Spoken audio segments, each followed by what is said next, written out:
Меня зовут Сергей Гордейчик, и So today we have a session which is kind of unusual in terms of its format.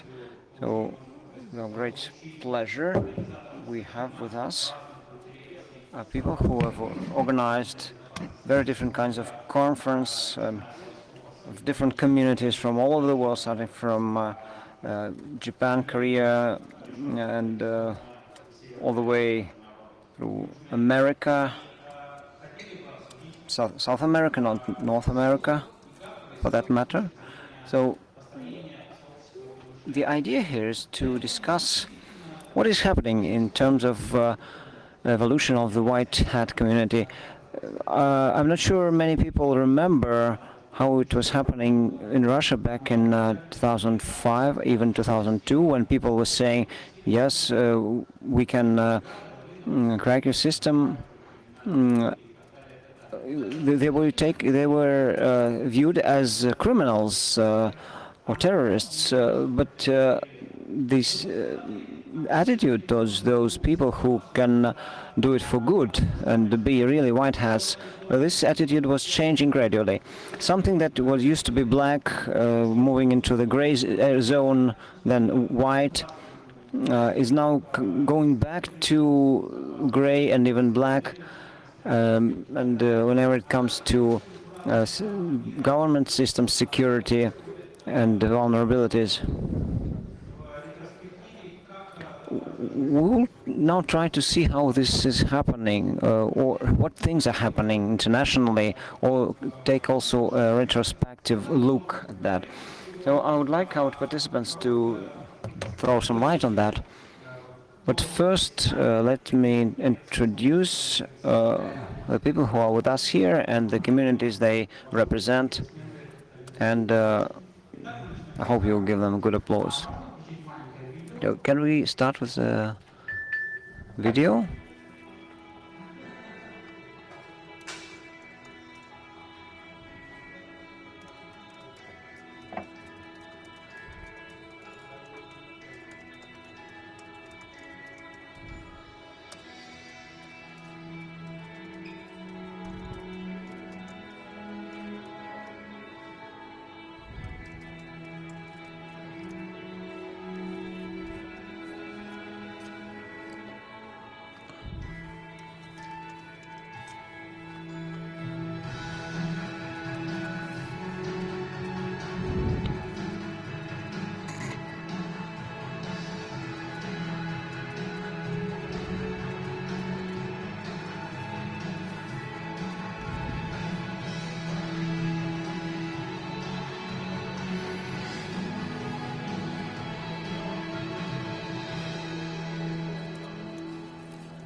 Thank you. My name is Kana Shinoda from Tokyo. I'm doing this conference business over 10 years. My conference is called Blue. You just saw it. It's just a baby conference yet. It's just born like, yeah, we had it only 2 times. But I'm doing like Black Hat Japan before something and some other egram stuff too. And Cold Blue is like is happening this year. I think October or so. So what should I tell more? Okay, all right, that's all. Thank you.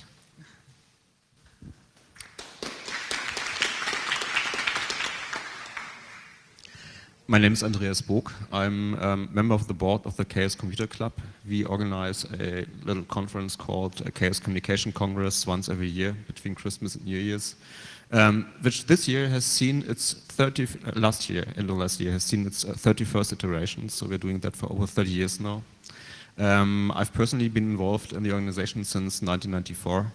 And I'm pretty proud to say that we kind of paved the way for a lot of other conferences that came after us, and for a lot of the community that came after us, and we're very proud of that, to see that the ideas we started with spread all over the world, and I enjoy that quite a lot, also going to other people's conferences, seeing what's happening there.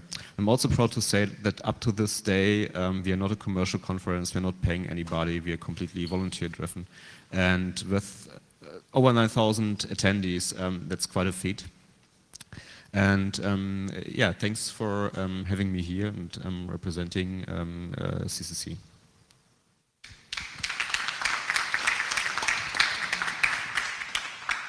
Там видео обязательно или как-то?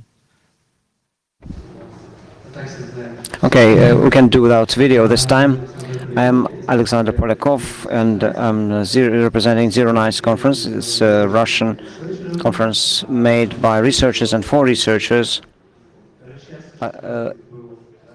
This was the 4th time this year. The next one will be 5th. The first one was in St. Petersburg. Extremely difficult to do, but very exciting. I think there were about 500 people, and the very last time it was about 1,500. So I think this will work for introduction. Hi, my name is Federico Kirschbaum. I'm from Argentina. I run a conference called EcoParty. Last year we had our 10th edition with 2,500 attendees. We are one of the conferences in Latin America with Spanish-speaking speakers and attendees. And it's a great community builder, as Andreas before told. A conference, it's a great way to get people from different countries in one place, and EcoParty, I think it's doing that. Hello everyone, my name is Rodrigo, I'm from Brazil. So first of all, sorry for needing to speak in English and not being able to speak in Russian. I would prefer to speak in Portuguese, but I don't think everybody will understand anyway. So I organize H2HC. H2HC is running for 12 years now. It's the oldest conference, is still running in Latin America. And as Federico pointed out, it's really great to be able to interact with other communities and exchange knowledge. Thank you. Hi, I am Banjalis from South Korea, not North Korea. POC, I am the organizer of a POC conference. POC means power of communities. So that means POC doesn't make any money through the POC conference. That is the most strong point of the POC conference. This is the first time to be PhDs. I really appreciate to Sergey, and I realized the power of the Russian communities. I mean, the security community is so strong. So I'm really happy to be here again. Thank you. Hi, my name is Dregas Ryu. I'm from Canada. I organize the CanSec West conference for 16 years now, long enough I have to think. PACSec in Tokyo and USEC West in London and Amsterdam. The people here on this stage probably represent the best chance to stop the balkanization of the internet and increasing national boundaries. So the community is probably the most important thing, and you folks here and in this hall are probably the most important resource the internet has. Thank you very much. Also, thanks to the folks at Positive. У нас, в принципе, достаточно, я надеюсь, будет живая дискуссия. I hope this discussion will be very interactive and exciting, because we have such a good mix. And whenever you have a question, do not be shy to raise your hand and ask a question. Because we do have baseline anyway, but it may be wrong. The first question I would like to address to the panelists: do you feel anything happening, anything changing in terms of how hackers are viewed. I mean, the good hackers from the community, from the IT industry, and from average citizens of any country. Do you see it changing, and if so, how? And do you feel that this is, to some extent, the outcome of your own effort?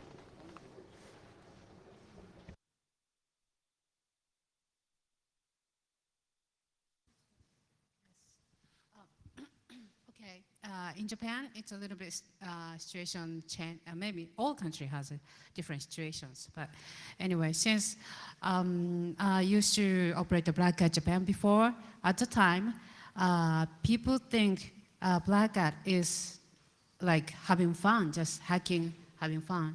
And then nobody wants to sponsor or support. I had a very hard time to, find the sponsors to have the event. But now, since the government has changed their plans, they try to put more money on the cybersecurity stuff, then so industry follows. Then the Code Blue has a lot of supporters now, and probably Dragos knows there are lots of sponsors. You get more sponsors easily to compare with last, past. From the past. So it's changing. Yeah, they hated us before, but now it's changing a lot. So if you think about change, you need to talk about on what time scale do you mean change? Because if you look back, then when some of the people in the organization started in the 80s, breaking into a computer wasn't even illegal because the concept wasn't known. And they had that vision that sometime this will become very important skill because computers will shape our world. That was a time where computers were really, really rarely used in some companies, if at all. And today we live in a society where everybody has a mobile phone, which is a computer, where almost everything of importance is controlled by computers. So the ability to influence things computers do in a way that wasn't intended has become very important, and people have even in the mainstream woken up to the potential that this brings and the potential that this knowledge brings. And we fortunately managed to shape the public opinion in Germany pretty early on. So we essentially got across the message that we're the good guys, like even 20 years ago. And this helps us until today because we're still consulted, we're respected by the public, press talks to us, even the parliament comes to us, etc., etc. So our input is valued in society.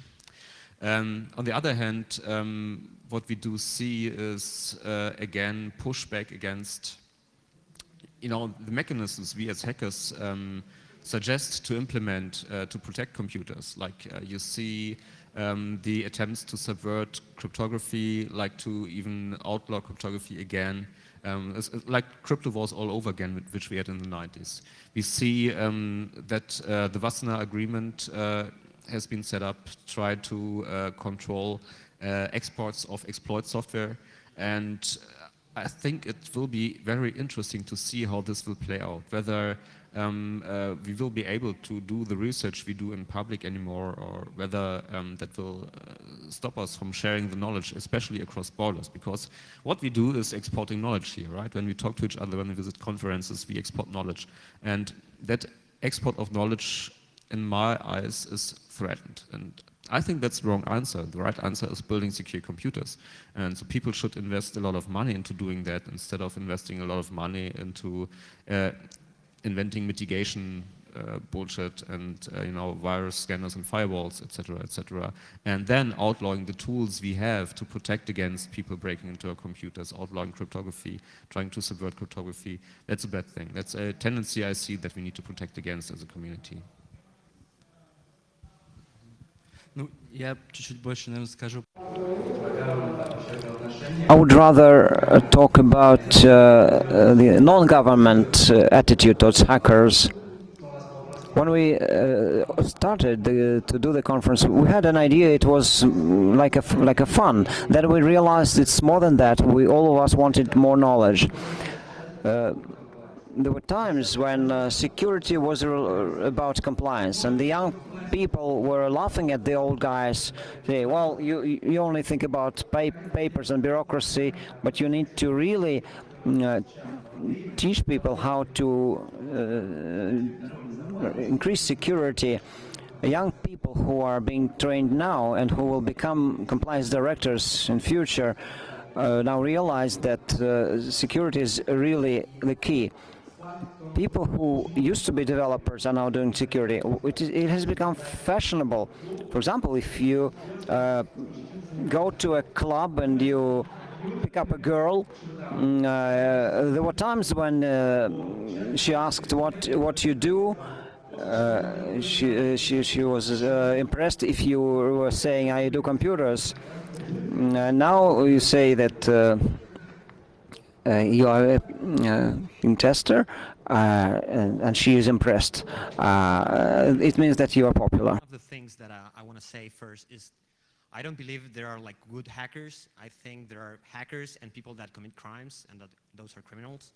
Like if you steal money, whatever, you use a computer or a gun, that's your challenge.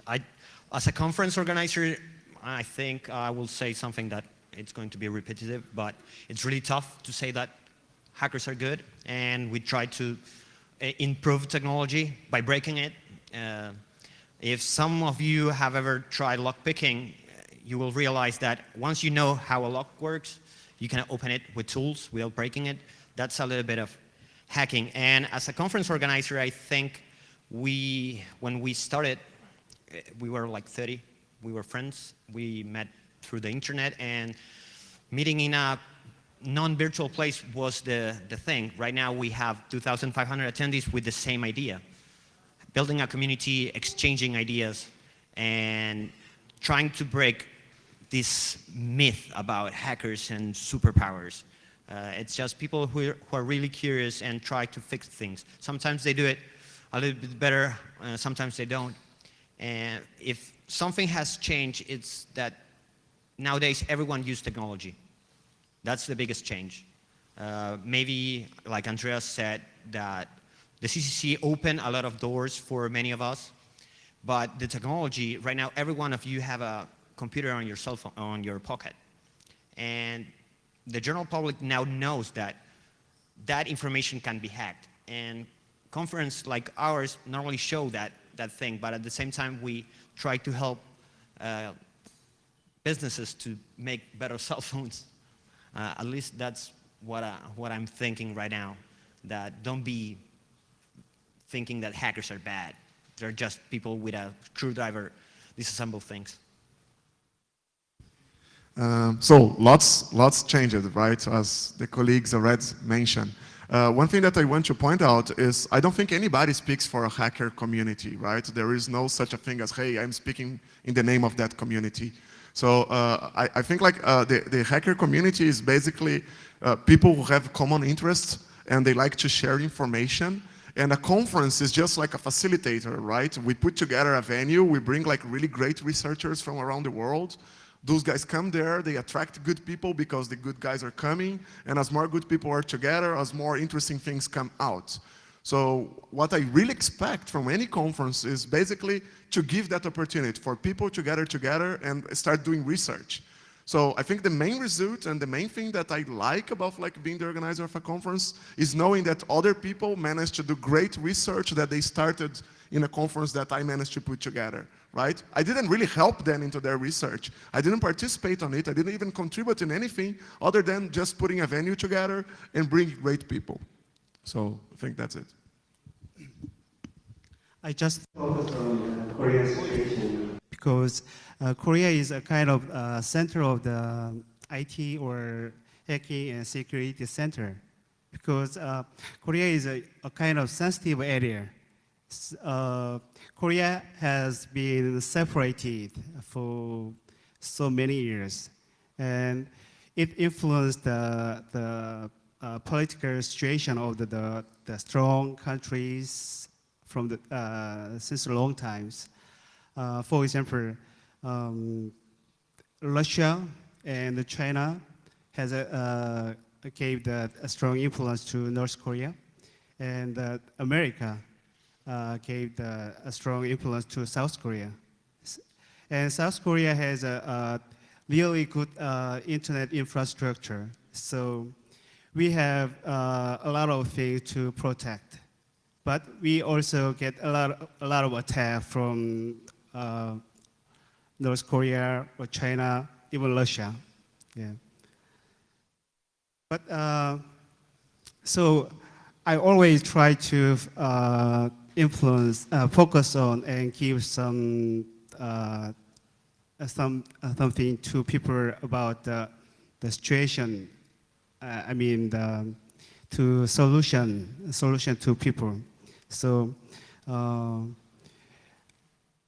that's why I focus on the technical ones. We POC have to treat the very technical ones because we have to protect a lot of new ones, new technical ones. So that's the point why very different from other countries. Yeah.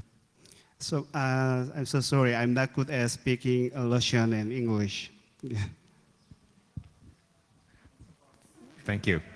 So I guess the question was, how has things changed in the last time? You know, I think hackers really started around the same time CCC started, around 1975, 76, when first people started with personal computers and the mainframes stopped being used and people started getting computers in their homes. And we had a generation of people that had to really get down into the bits and bytes of things and understand how things worked. And most of the, really the researchers kind of came out of that generation. So we've seen sort of several transitions. You know, at first, you know, one of the funny little tidbits to, I'm sorry to point this out, Andreas, but one of the folks in the U.S. community once mentioned that you had originally classified the Chaos Computer Group as a terrorist organization because they were lumped in the same organization as the Baader-Meinhof Group and other things. And then they started to understand that no, these people were really there to help. And we had a period through the 80s and 90s when I called it the hacker witch hunts. When people were very scared, they began to realize that the computers controlled so much of society, and that if you broke into them, you could really achieve amazing things. They called them asymmetrical threats. You could really have a 17-year-old kid, and he could take on the entire armed forces of a country and win for the first time ever. And so that caused a lot of fear, and there was a big backlash and a period, I think, around the turn of 2000 when there was the witch hunts began. And then we saw the phase when things started becoming commercial. People started becoming understanding that this was actually an opportunity, not really a threat. So in the last 10 years, everyone's gotten jobs. It's become a big business. You know, it's come big conferences like this, and we've seen the shift from amateur researchers to professional things. And now I think we're facing our next challenge, because I've noticed this, and I don't know if you folks have noticed this when you go to your conferences, but the people that are coming are now getting older. They're getting married. They're having kids. They used to go out and party and drink all night and go to the bars. Now they bring their family and they go out to tourist organizations. So we've seen this demographic shift in the researcher community. And I think the challenge that all of us face now is that we've got the researchers becoming older, and we've got to engage the new generation, their kids and our kids. And that's really the challenge that we face now. So we've seen a complete shift. And those kids, there's still a lot of hacker kids out there, but they're not bound by that same community that we once saw in the early days. So it's going to be an interesting thing as we go on in the next decade. So that's what I see for a shower shift. Thank you.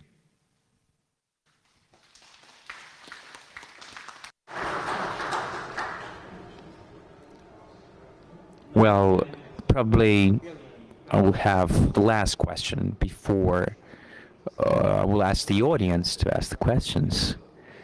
So I'd like to support the idea that now, yes, this is the new stage of relationships, of the attitude towards researchers in computer security. We support the kids, the development, the change. I have 2 kids on my own. We play with Arduino and stuff. But there is a different issue here. The issue that actually the state started to pay a lot of attention to this issue. And the question is, what would happen if once, like it happened in Germany, for example, after hackers tried to get 2 websites. So what if the states will claim that everything that we do is a cyber weapon that must be licensed, certified, must be allocated to certain bunkers, be stored under the management of the Colonel Jones or somebody. So what would we do? Do we go into the bunker? Should we become criminals? Should we go underground or write poetry as a backup option? So guys, what do you think will happen?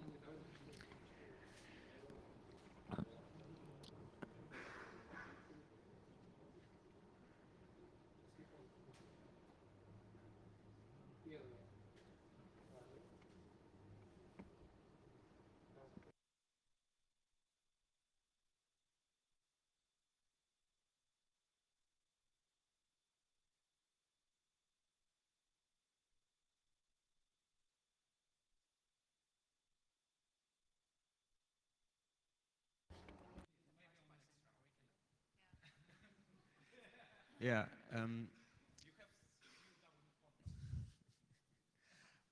Yeah, I already mentioned that I do see that there is a threat to our research and the way we work, and I think the answer is yes. It will be pushed underground. It won't stop from happening, but that only is a risk for the people who are actually defending the networks. If it gets pushed underground, it will be harder to access that information. And if it's harder to access the information, it's harder to do your job as a system administrator, as somebody responsible for security in a company, a CISO or something. So I'm still hoping that this will not happen, that we will have reasonable clauses in there that allow us to do our research, to talk publicly about how exploits work, that we are able to teach the next generation without that.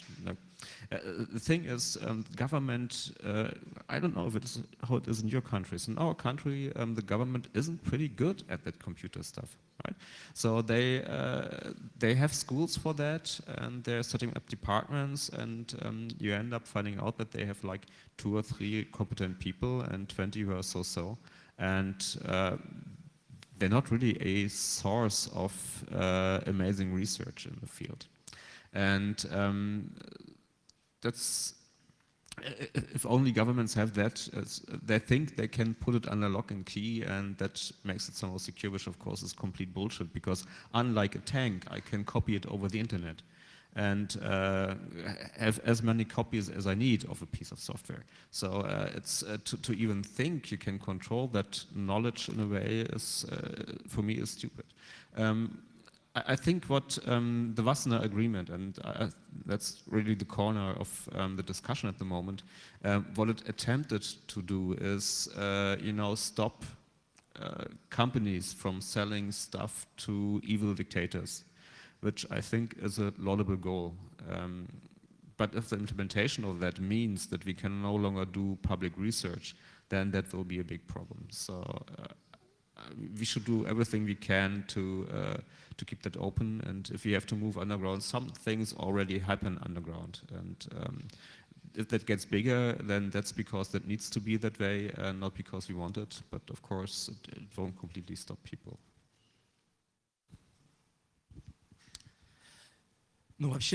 Generally, it's wide knowledge that in any society, there are a certain percentage of people who would, in any case, who one way or another would do some criminal stuff underground.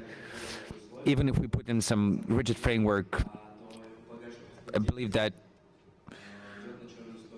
like, if we put everybody into the super rigid framework, about 10% will go underground. But the logic is the following: since there are researchers are interested to discover something new, they don't want to go underground. They don't want to be pressed by something. They want to work in the field, in the wild. So if you're a researcher of security issues, you have certain options to get into the different fields, such as biotechnology or nanotechnology.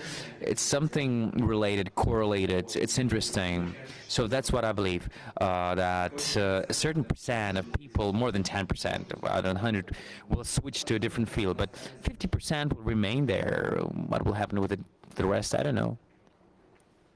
I think there are like two sides. One, it's corporate controlling knowledge with money. Somebody working in the government normally gets a lower salary than somebody on the corporate side. The other thing is governments, through history of time, if they can control something, they put a regulation, and if that thing it's making money, they tax it. It happens with anything, and exploit, it's just a new thing. If we remember a couple of centuries back, press prints, in order to make serial information more easy to distribute, you need a license because people start distributing ideas that were not aligned with the people in power at the moment. And I think hacking and offensive security, it's getting somewhere there. I'm going to say something that Thomas Dulien, also known as Halber, said in a conference, is that governments are now addicted to hacking as some hackers in the order of controlling things, just because they can. And I think once you have that power, it's really hard to let it go. But if you're competing with private companies and making a license for research or techniques, the knowledge it's going to be either bought or it's not going to be high quality. So I think the full disclosure right now, we are the public sector and we don't have the money to pay for the cutting edge, with the exception of great people that go for full disclosure. But at least from my point of view, I think most of the most advanced things are not in public, are bought and paying fees right now. So, well, that's a very difficult question. So instead of like answering the question, I would like to think about the scenario if actually they manage to control. Imagine if the governments had all the knowledge, and then suddenly there is no security researchers doing research out of the government. Who is going to actually develop like the software that runs on that television, or that's the radio system that we're using for communicating, or like the transmission, the websites? All this technology will need researchers working on the problems that they're creating. And as more as they're connecting new stuff onto the internet, as more complex it's gonna get, right? So if the governments own all the researchers, who's gonna defend their own countries, right? So they can't scale. They will not manage to defend their own countries. Maybe they will manage to hack all other countries, but how they will defend against their enemies as well? So I don't think the governments have that option. They will try to go for it, but at some point they will realize that as more as knowledge as they're consuming and they're getting for themselves, as more they're destroying the security of the entire country. And at some point they will need to give up. There will be no other way. I think we are already in the internet Cold War era. So the government, our government will control more and more.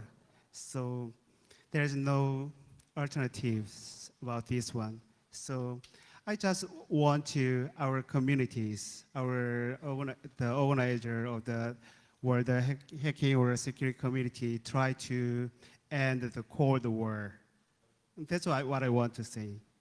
Maybe right now there is no way to stop the government control the hackers or a security expert. I think I take a different opinion. I think the genie is out of the bottle, and you can't put knowledge back in the bottle. And once people start to know about it, and I tell you, and then he tells him, and then he tells him, you can't do that. I think you folks here in Russia probably know better than anyone else. When your government was far more repressive, the information still got out. People still bought CDs at illegal markets, even though the music was illegal. You can't really ever bottle that up. But in the long term, I think that the problem will solve itself. If we look past this sort of short-term point when the governments are like trying to install a backdoor in every computer and make sure every computer can blow itself up if they press a button, that's stupid. But I think that the manufacturers have, and people in general, have a much better sort of vision. The problem right now is that it's easier to attack than to defend. And building the defenses is much more difficult because you have to build that into the design from the very beginning. But we're facing a situation where the visibility of security problems is now becoming mainstream. You can't go, 10 years ago, if you talk to a programmer and you ask them, well, have you protected against buffer overflows, or have you protected against use after free in your programs? And they said, what? What's that? Oh, we just want to get it out the door and running because somebody's beating us up because we want us to be shipping. But now the knowledge of security countermeasures and security technologies is percolating amongst all developers. And I think 30, 50 years from now, when we finally have rolled out to completely new generations of products, everything will be much more secure and cyber will be a joke. You know, there won't be this opportunity for governments to break into all the computers because all the programmers will have fixed all the code from the beginning. So I think in the long term, the problem will fix itself. It's just this next 10 to 20 year period that we have to get over.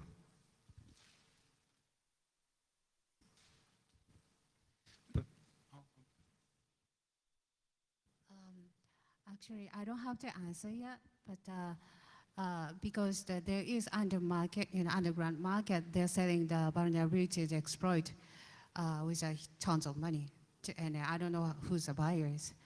And then also there is a I don't know how to say in English, but selling the vulnerability exploit to the government or some law enforcement, and some countries buying those things too.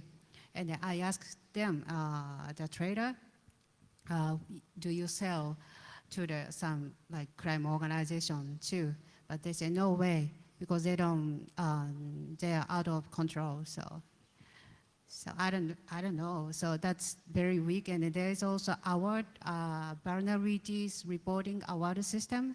It's a little weak, but it's tried to, fix the problems a lot quicker, so to avoid exploits things. That's a little weak to compare with underground, more strong motivation, but it's the way the people are trying to do now.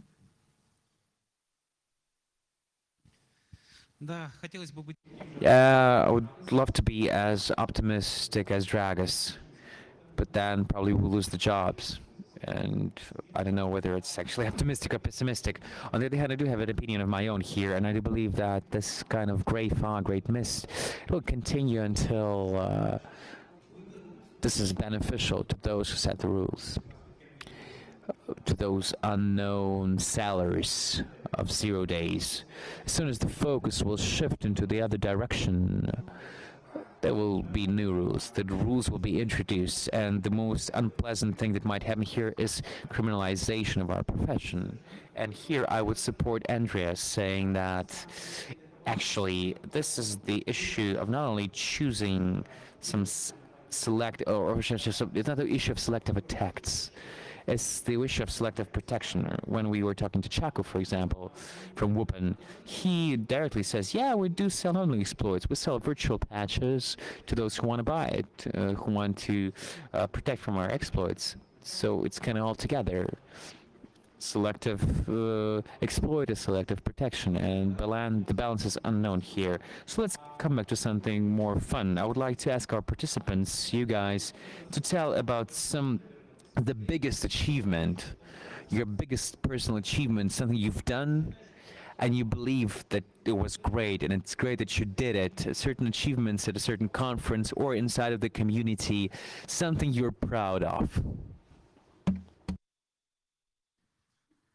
I started the Kobu because I want to break the wall around the Japan's borders. I mean, Japan is on the float on the ocean, and then it's like an invisible wall they don't see the reality, what's going on in the world. You guys here, like PhD is talking about scatter security and a lot of like reality, right? What's going on, and they don't want to see it. And scatter exploiting things is prohibited to talk in public. And I invited some scatter security topic, and also I brought some Toyota car hacking topic too. That was an issue to the government and some the people around the Toyota things asking me the questions. Why are you doing this? What you gonna talk about? It's all about hacking or breaking stuff or something like that. No.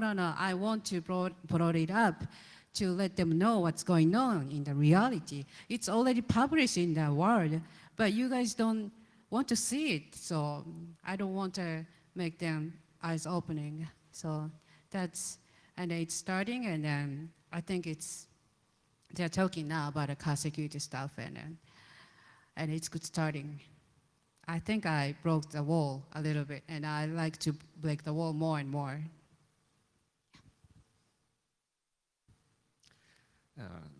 That's a tough question because a lot has been going on since I started doing that stuff. I think one aspect that I recently are proud of is to have brought the topic of defense forward with things like looking at formal verification of correctness, the whole LangSec movement, which focuses on formally looking at the input you're getting and looking at an exploit being a part of a formal language that's generated by a parser that parses quite more than it should. And I think that's a pretty important step forward into, so Dragos is very optimistic, right? Says, in 50 years that will all be gone. Unfortunately, software has the tendency to stick around, and we will suffer from a lot of that software for quite some time to come. Might get a little better in 2039 when time T overflows and we have to throw away a lot of Unix software. And but yeah, we need to start building the secure computers that we hopefully one day have, and I'm proud to be a part of that movement inside the hacker community. Да, это правда сложный вопрос. Truly, this is a hard question to answer because if we put everything together, there were a lot of challenges and complicated things. Sometimes so complicated that we wanted to give up and just stop doing anything. But in the end, it's been 4 years since we do this conference, started doing this conference, and initially there were 3 principal things that we were doing: the content, the community, and the culture. I mean, we were holding on, again, to CCC, 3C, by the way. So we were, as far as the content, we had a firm agreement that was be exclusively technical, thoughtful content, nothing more. And still we try to maintain that. Culturally, our idea was that it's not a simple event, it's not simply an event, it's kind of a subculture. So we were trying to build something around it. We made this cyber Matryoshka. It was kind of fun story with the designer who was doing it. So the idea was, let's do the cyber Matryoshka. The designers, what's that? You're a designer, design it. Next day, the girl came up with this logo the way it's done. So as far as the culture, we're trying to build some, make a lot of things mass. We launched this program, Easy Nice World, when we photograph people with the Easy Nice merchandising around the world, a lot of countries, and mainly, of course, the community. That's the essential part, the most important part. This is the proof that this is the biggest proof that this is really a community, because the first people of Easy Nice who were doing it all, now they transfer their skills, their experiences, their initiatives to other people, and the conference becoming better and better. Last year, for example, the part of those people who administrated the conference in the first place did not take part in the management at all. There were new people coming, and they put the conference to an absolutely different level, and that what the community is, that's what the community does. I want to start with making a conference. At least for me, it's not profitable. If any of you is making money, please, I'll buy you a beer after. But Buy me a beer. okay. One of the things, at least myself and I think most of the people in this panel, do a conference because sharing for us is important. And maybe we're not the best, but we try to set up a place, put some beers, a beamer, and try to bring cool people to share. So I don't know if I'm proud actually to build that, but I'm proud for people that over the years that I saw them when they were really kids, like 14, 15, coming to the conference, and right now they're professionals breaking stuff, and they are maybe 22, but I see them each year grow. And if I'm something that I want to be proud is, I'm making a social event. It's a technical event where technical people meet in real life. And if something that I'm proud, it's making people connect a little bit more, be a little bit less shy, be people who like who they are and don't be judged. I think most of the conference, if I go and I talk randomly with any of you, I'm sure we can get along, and that's something Hacker Conference have in common. You can travel the other part of the world and you will meet cool people who share the same ideals. And one of the things that I think we improved a little bit is that in 10 years, people who were kids or really young breaking stuff, right now they have a good job, maybe a management job, but they have the hacking culture. So it's kind of, we hack the corporations, and right now maybe the chief of something used to hack things with me when things were illegal, right? And that's an improvement because it's hacking the system, at least my view, right?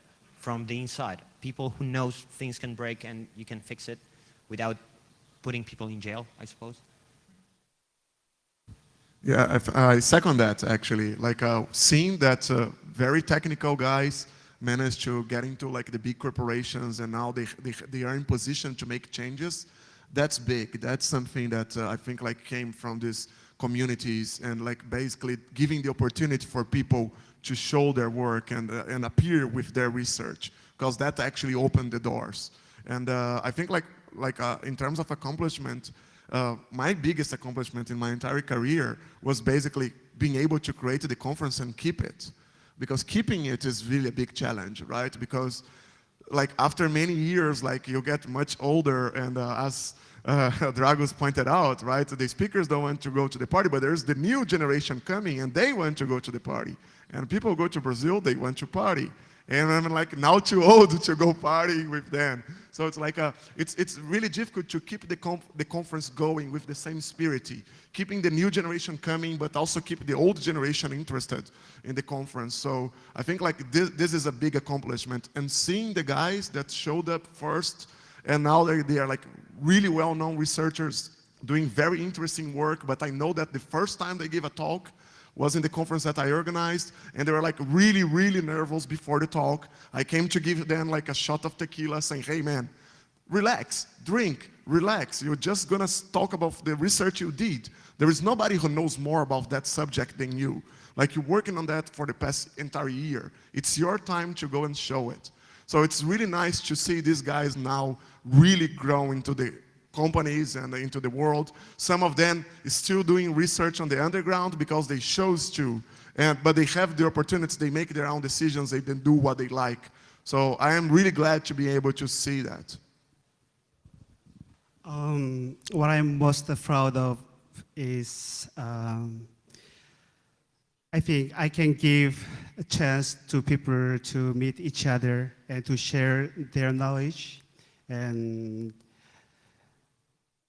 another one is I can find my chance to do what I want to do. So I also want people to find their chance to do their work, and they can do what they really want to do. That's what I am proud of through the POC. So when you first asked me what I'm proud of, my first thought was, well, I should come up with some kind of technical achievements. I thought, so there's a couple of things. One, we first started, 10 years ago, people thought you couldn't hack into Macintoshes. So we started a competition called Ponton, and it started publicizing people that, Macs really aren't very secure compared to the other platforms. And then I thought, well, that's kind of old. Nobody will remember that. But this year at the Vancouver conference, we've been pushing very hard on the thought of that the underlying hardware platform is actually very vulnerable. Who cares about your operating system when you can hack into your BIOS? And we scared some people there, and so that was interesting. But when you stop and think about it, the technical stuff that comes and goes, and there's always going to be some new technical doodad or thing that people get excited about. But the people here, we provide a venue for people to get together, and the magic always happens when you get a whole bunch of people together and maybe throw in some booze or something. So I think the thing I'm most proud of is that I've seen several companies start for the audience attendees. I've seen several people meet their future wives and husbands, and the thing I'm most proud of is on at least 3 occasions, people got so drunk at the conference parties that several babies were the result of it. So that's really what I'm proud of.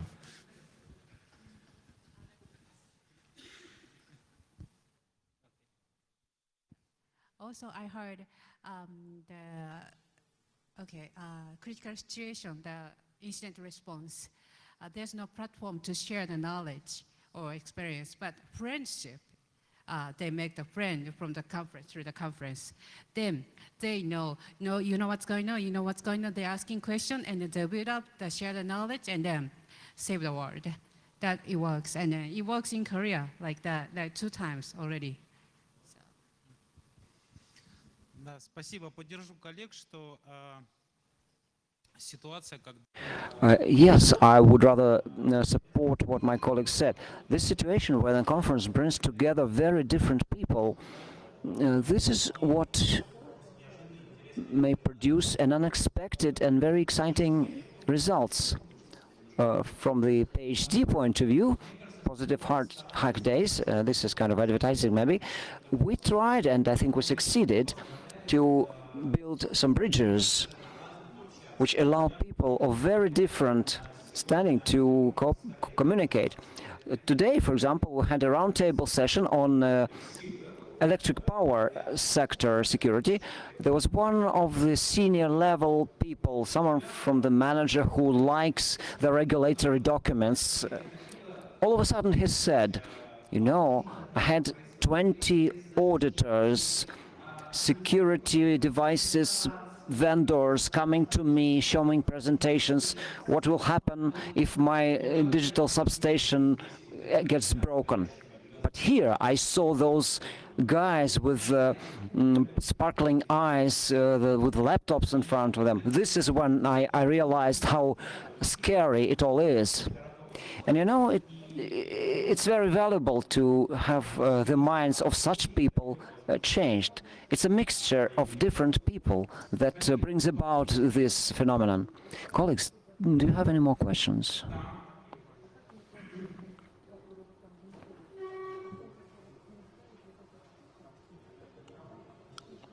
We just have one microphone, so be patient.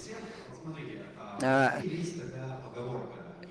is a saying in Russia, if you, as a manager, cannot prevent your team from getting drunk, you should be the leader of this team of drunkards. We can take our own country or other countries.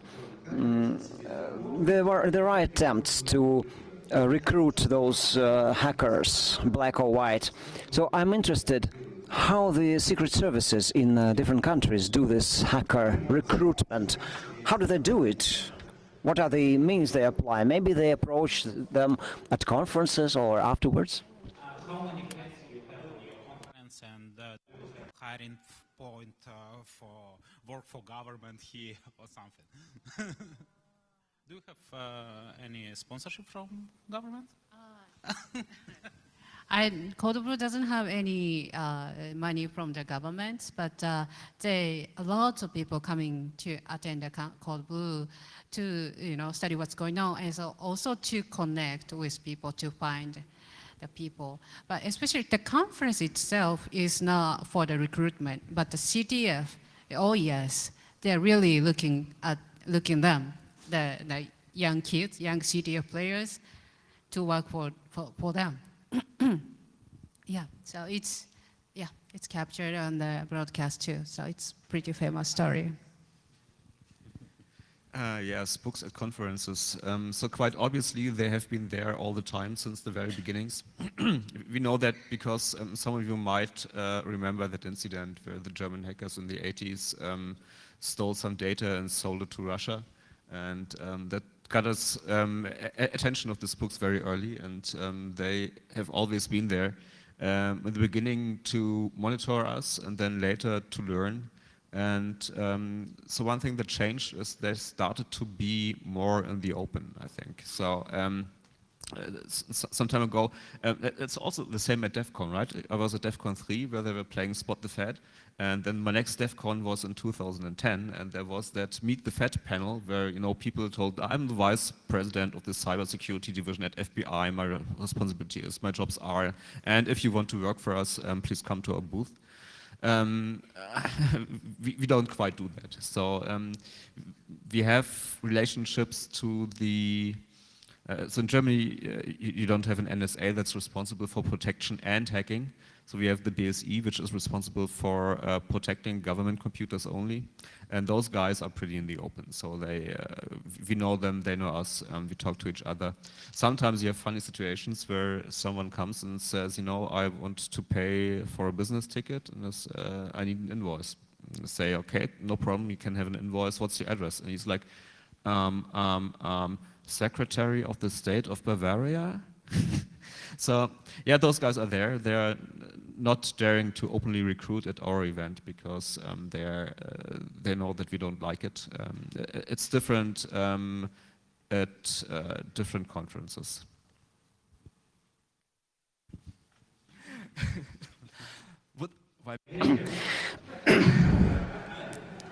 In America, RSA conference, the biggest one, there is a booth. FBI booth, and it says we're hiring. In our case, it's quite the opposite.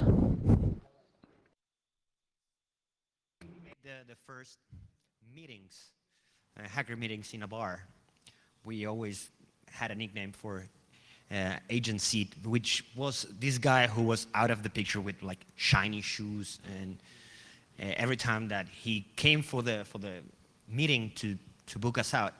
And when we did the first Ecopari, it was the only guy with enough money to buy pizza for everyone. And we were 30, we had no money, and he bought pizza and said, like, okay, he has a lot of money. And in Argentina, at least, its case, it has, like maybe Russia and Germany, has a very dark background of security service in general. So people who engage the local security services are defending the country, or at least that's what they are being told. And for me personally, intelligence, it's not if you're doing, it's for whom you're doing it, and you never know, even if you work for a secret service. In Argentina, it's quite straightforward. There are not so many people working over there in the corporate side. They pay way more. So they're not really interested in nationalism and protecting of terrorism. And at least in Ecopari, they don't do open recruiting, they go for learn. I know a bunch of people that work over there, but they go learning, not recruiting. Well, I agree with most of what was said here. So basically, like, those guys are coming clean now. So like we started figuring out that some guys that came from the first edition of the conference, they actually work for the intelligence, and we never knew. Brazil is a country that has not been in war for the past 100 years. So obviously, for us, intelligence services are like very different than from other countries. But we do receive like people from US, people from Israel, And, but usually they are very open. They send an email, they say, hey, we want to go to the conference, and we're gonna be there, but I mean, like they don't go for recruiting or anything. They don't really have our support for that. But like the conference is open, anybody can go. This year specifically, we managed to get like the head of the intelligence department, like security research on the intelligence in Brazil, to go and give a talk. So like they are showing up for many years. So I was like, hey, instead of like just showing up, why don't you come here and now you talk and people will ask you the right questions. They will want to know what you learned from us. And that's basically the idea. Like he will go and say, hey, what I learned from that community, instead of like he telling us like what to do or what not to do or what is the government vision. So I think that's interesting. That's a new way. And let's see how it goes. Like honestly, like all the agencies are different, like, and they behave differently. Some of them are more open than others, right? So I like the idea of like trying to challenge them back and ask them, hey, what you guys are actually learning from here? One thing that we have a problem in Brazil is specifically with the federal police, because they also have their own Department of Intelligence, and they love to take our badges. So if you guys have the opportunity to tell the Federal Police of Brazil to give the electronic badges from H2HC back, I appreciate your support. Other than that, it's all fine. In the case of Korea, it's quite simple and easy. The secret agency posts about the recruitment on their website, and they apply and they take exam and they pass. They can be the secret agency. We're kind of funny because we're amoral. We don't really care about governments and private corporations. We only care about the knowledge and the presentation. So if you've got good technology, you can be from a spook agency, you can be from an antivirus company. Really, it doesn't matter to us very much. As a matter of fact, our very first, our UK conference used to be sponsored by CESG, by the UK equivalent of the NSA. So to us, your government, you know, maybe they're the NSA, the FSB, they're just another company. If you're going to come recruit, you have to compete with Microsoft, with Google, with everybody else, because everybody wants to hire the talent. So to us, governments are just another company. Just want to add a quick thing about Argentina. It's so serious, our intelligence agency, that they don't even have a website.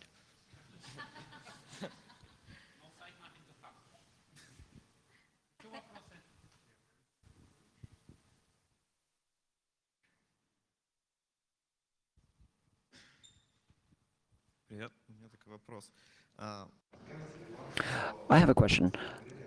Do you have this impression that over the recent years, the most popular conferences are not those where the presentations are interesting, but those which give people opportunity to just come together, see familiar faces, communicate? All the serious talk is done at some closed conference, which are not publicized and to which you need to be specially invited. Do you have this impression?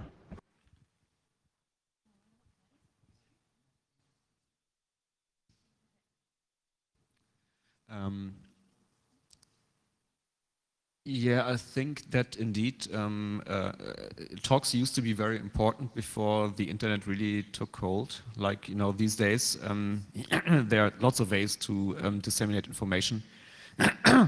So even if talks are still important, people doing the talks, they're giving them at half a dozen conferences. So it's not much of a differentiator anymore, except if you're really top and you attract some of the top talks, that might be a difference. But yeah, indeed, the so-called hallway track is, I think, one of the most important aspects. Even so far that there are some small conferences that completely skip the talks. PXE, for instance, is an example where that's a very interesting format. So there's a number of people, I think 64, it's limited to 64. And everybody gives a 2-minute introduction at the beginning of why he's here and what he has interesting to say. And then it's completely open. You can walk up to people and say, that sounded interesting. Can you give me the 5-minute talk? And you know, really, if you look at a lot of the talks, you don't need an hour to get your point across. You can get your point across in 5 minutes in a personal conversation. And so the density of information exchange is, I think, the same, if not bigger. So that's very interesting to me, and I think something that conferences should focus on, to provide ample opportunity for people to communicate with each other, not just sitting in talks all day. Вообще это определенно будущее. Well, this is definitely the future. And if you take any community of people, you can say that there are 90 or 95% of them who are normal, in our case, for example, and there are 5 who are kind of odd, and or maybe they will be outstanding. And for them, such a conference would be not enough. And for them, it is important to come together as a close community. And 5% of those 5% would be a very closed community. In our case, I think it would be premature to say that, because we don't even have yet a critical mass of people who would be already bored by this. Not enough. But generally, yes, this is the way it should be. It could be not necessarily a converse, but just come together of people who just need to talk to each other. Well, I think it's a natural thing in humans. People who are with common interests, and if you think the other guy is smarter, sometimes you prefer having a beer outside in the lobby instead of the main lobby of the conference. Why? Because you know he has something interesting to say, and maybe you do as well. And people tend to group in people of common, I don't know, things they share. So in the hacking community, that happens from the start. There was always a channel or a ERC server that you had to be invited, and you have to pay your respects in order to get invited. And conference is the same, or maybe a bar or a coffee. So I think it's going to be natural that people segregate and don't want to share outside that circle because they feel a little bit more powerful, I think. Well, I always believed on that. Like H2HC, Hackers Conference, basically literally was created because friends needed to gather together. We needed an excuse for like leaving the jobs. So we created a conference, right? It was a great idea. Put a website, ask people to submit talks, like you put a list of talks, and then people can get together. So the initial idea was actually that. As the conference started growing, we saw the need again to go for something smaller and more private.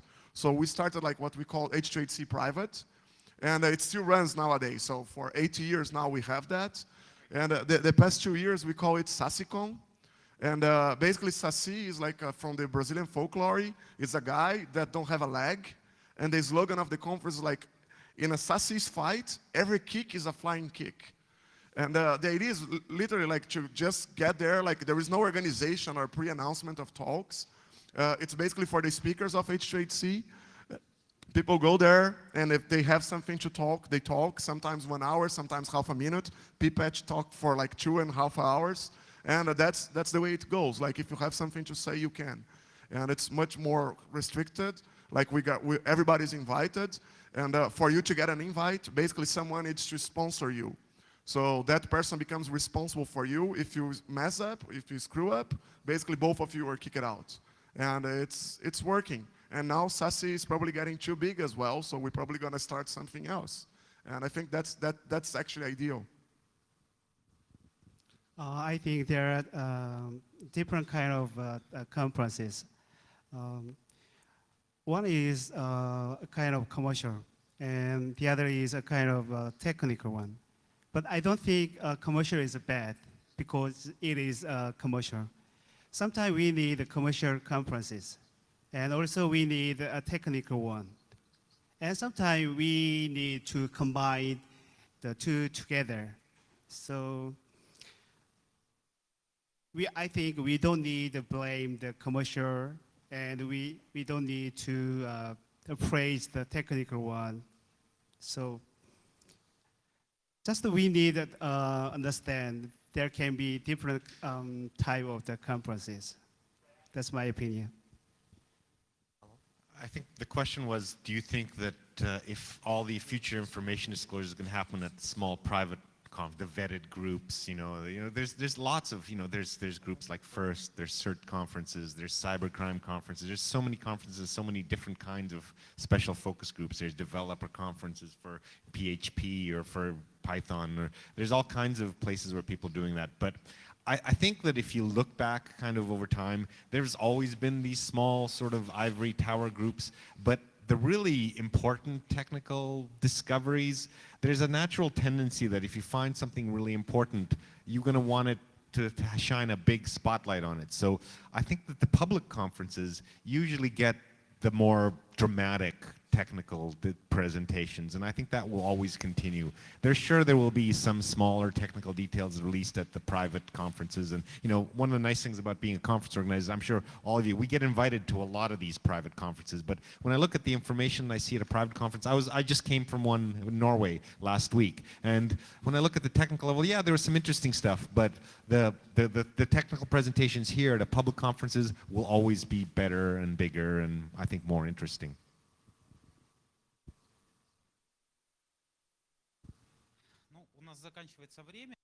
Well, guys, we're running out of time, and I think any of the panelists will be available to you. You can grab them somewhere in a bar or somewhere else.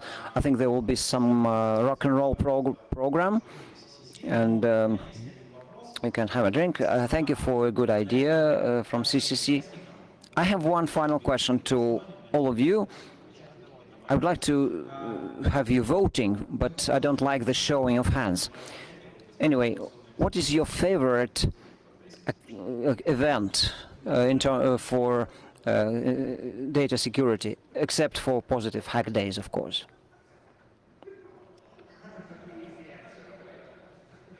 It's hard to pick one, right? It's a lot of things, but the Zero Night is the one comes up right now, because I went the one in St. Petersburg, first one, and I was so shocked that half were Russian and half were English. Russian sessions were so interesting, but I didn't understand. But the last session, all Zero-Day sessions, that was so impressive for me. It was back in a long time ago, right? It was so impressive. So Zero Nights was one of those. There is a bunch of others too, but yeah, except PhDs, right? PhDs is always interesting. So yeah. Yeah. So I think last year or so I tried to research all the security events there are and put them in a calendar, and I think I ended up with, you can be at a security conference 200 days a year, and if you include travel, you can hop from conference to conference and see everything. There's probably a lot of good conferences I haven't been to, so I cannot vote on it, but I do know that I'm really looking forward to camp this year, CCC camp in August. 5 days of camping.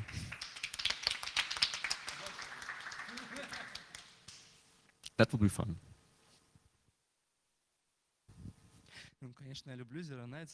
Well, I love Zero Nights, but if you ask me what kind of conference I like generally, Hack in the Box is my favorite, one of my favorite. They managed to put it really all together and make it work together. Content is good and there are business people, so it's a good balance. Troopers is also good. They're kind to speakers, of course, almost as good as we are.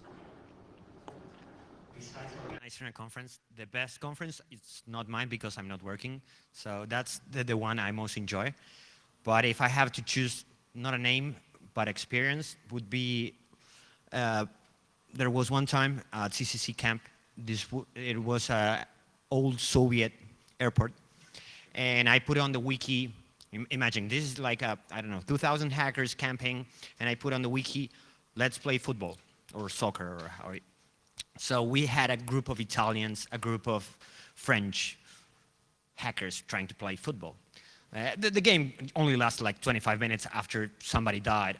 But for me, the experience of playing football like with my friends, but people from all over the world, that's something I think was the best. Because it was not hacking, it was just playing with your friends who live who knows where, and you only met them through IRC. So I think the best conferences are the one that connects you to another one, besides any lecture. That's a really difficult question. Like every conference has like something special about it, right? And the differentials. And I've been in many conferences, but I think like besides of course H2HC, which as Federico pointed out, like once you are the organizer, you can't really enjoy the conference. I definitely would vote for Troopers. So it's the only conference that I go since the beginning. I go there for 80 years now. And I was very young the first time I went to that conference. I barely spoke any English. I gave a talk in a Dubai conference, in a Hack in the Box in Dubai. And they saw my talk. They thought it was interesting. They invited me over to go to Germany and give that talk there. And it was awesome. Like they really were really good for me. And I kept going back every year. And every year I actually do research to present there. And in many years, like I present the research first there, then try to do something like Black Hat or some other conference. So definitely I would vote for Troopers. I think, and I know POC is the most technical and most the best conference. But yeah, POC. but I just want to say the most impressive conference last year was Geekpon. Geekpon was made by the Chinese hackers. Geekpon was together with XCon. Why the Geekpon is impressive is Geekpon was the first beginning of the Chinese hacker try to understand the dangers of the hardware, and they try to hack the hardware of Chinese product. So that was the first beginning to understand the danger of their own product. So I think it is a really important movement.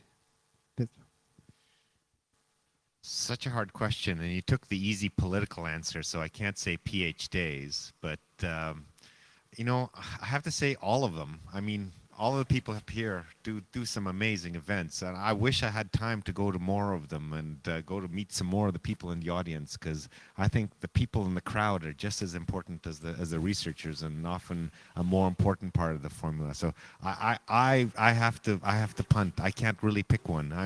I know I'm looking forward to CCC camp. We're taking our sons and camping in a big group from Canada that is going. It only happens once every 4 years, so that makes it a little bit more special. But there's so many special events that I wish I had time for all of them. That's really the answer. I think that that thread of this of the hacker ideals, I think that these kind of organizations really kind of weave that thread through society. So they're really important.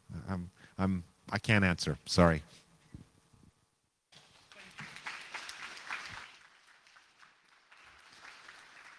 Ну что, спасибо всем участникам. Well, thank you. Thanks to all of the presenters. And now we have an entertainment program ahead. And see you all tomorrow. Have a nice evening.